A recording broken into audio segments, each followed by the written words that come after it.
Hey there, Veronica. Are you back home from the funeral? Um, Hello, Beatrix. I noticed that you weren't at my husband's funeral, despite the fact that you're his mother. Yes, I really wanted to be there, but I just had so many things going on. You were too busy to attend your own son's funeral. Is that what you're telling me? Didn't you want to have your last goodbye with him before he was cremated? I would have liked to, but I feel like there really wouldn't have been a point. I mean, you know that Aaron hadn't been talking for some years before he passed away. But it isn't like you two had a fight and decided not to talk to each other ever again or anything like that, right?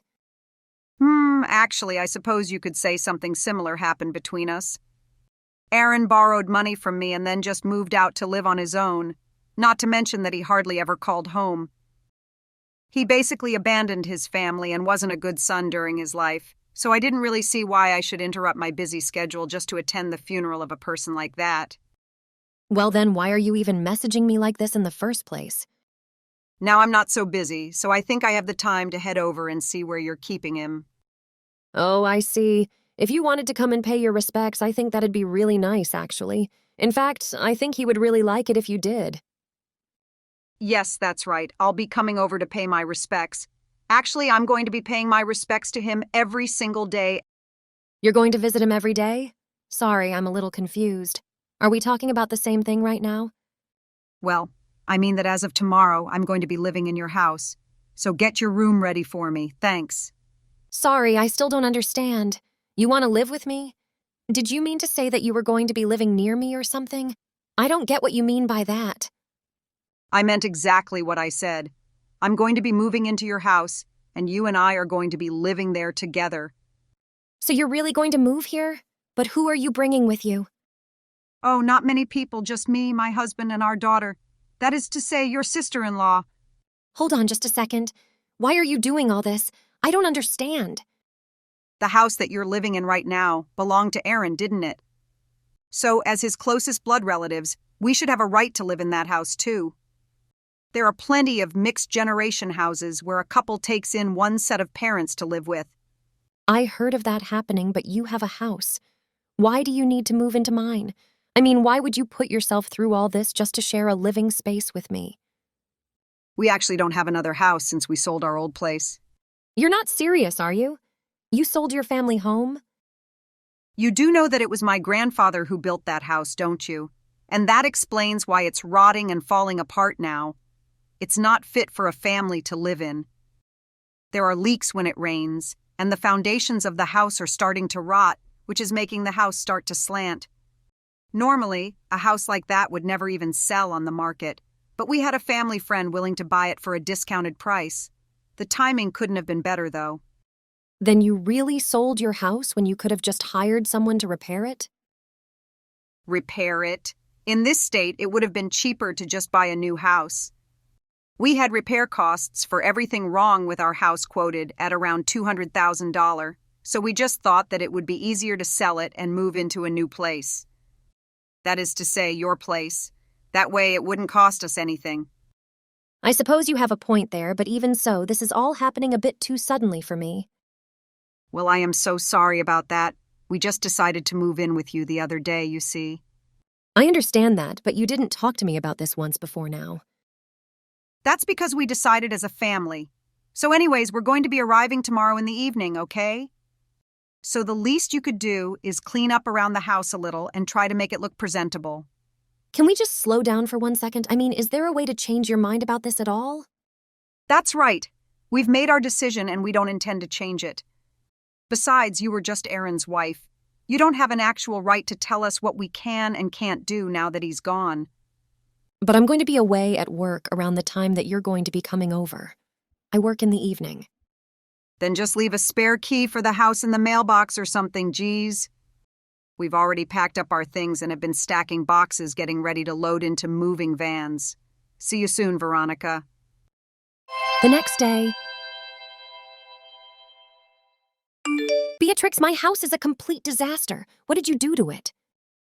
Oh, what do you mean? We're in the unpacking stage right now. Of course, things are going to be a little messy. This isn't what I'm talking about. Please do not just move my furniture and arrange my rooms without asking me first, okay?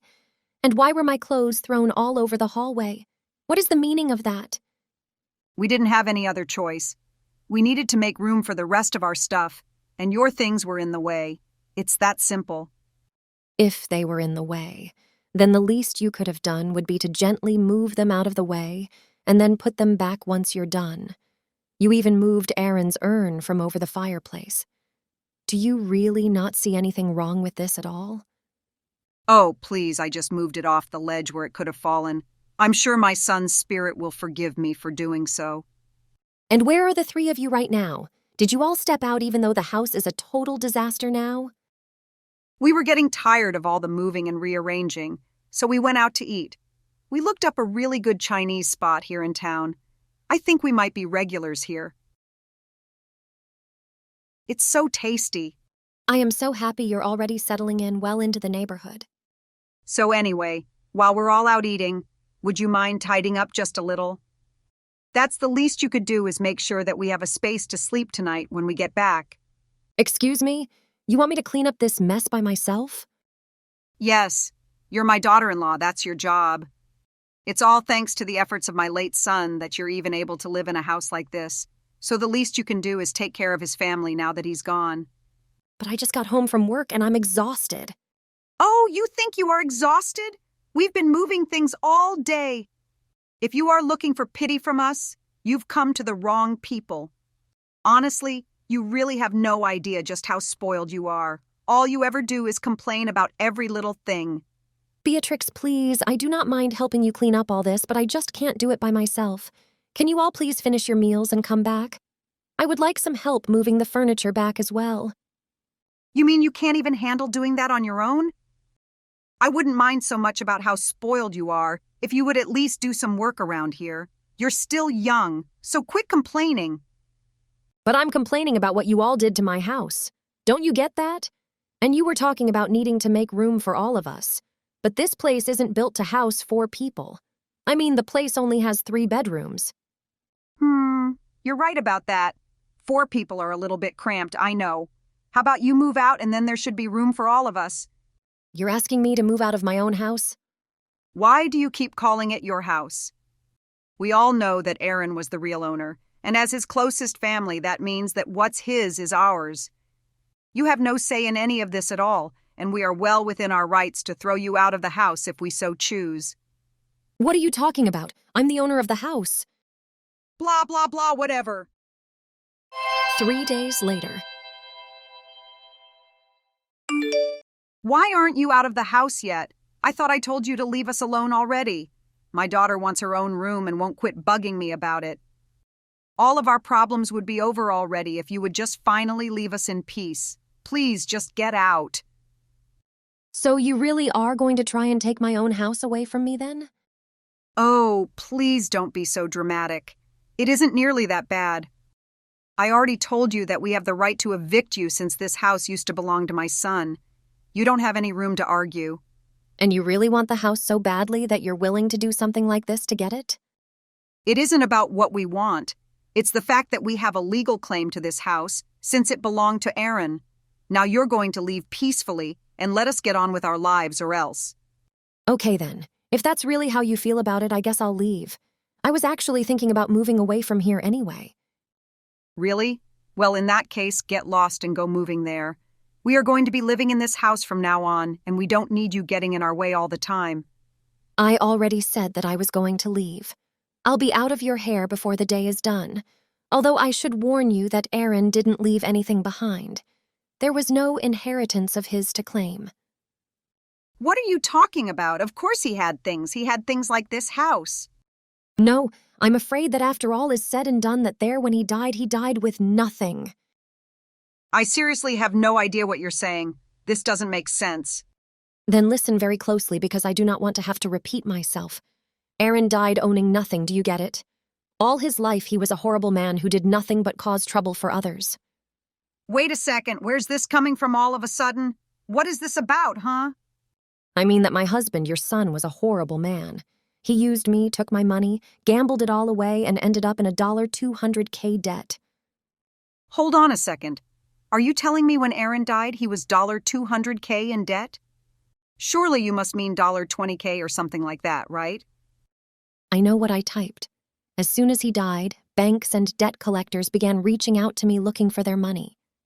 When I got the first of these types of letters in the mail, I nearly fainted when I found out just how much in the red Erin was. But I don't believe it. I mean, $200,000, that's way too much. Well, believe it or not, it is the facts. I even have the documents to prove all of what I'm telling you is correct. Why would my son do something so stupid like that? Didn't he know anything about how to use money responsibly? That is one thing that we can agree on. Your son is indeed an idiot. Not only that, he was a lazy, no-good, horrible person who buried himself in debt before dying. And now that he's gone, it's his family that is left to clean up his mess.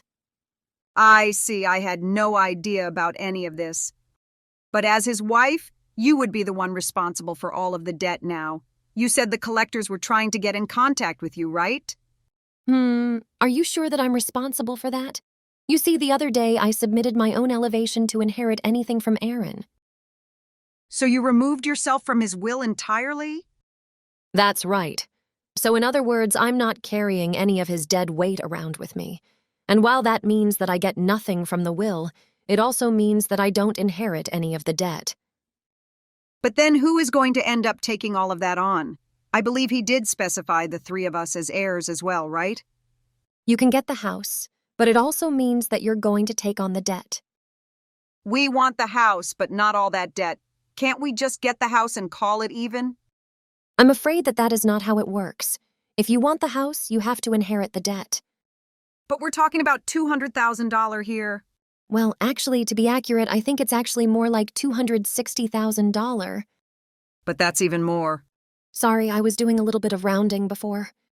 There is no way that we're able to afford something like that. Oh, come on. I'm sure that this is the three of you combined your efforts so that you could pay that off in no time. You are three capable adults. Surely you can handle that, right? Besides, this is something that you can remember your son through. I know you can pay it off if you try.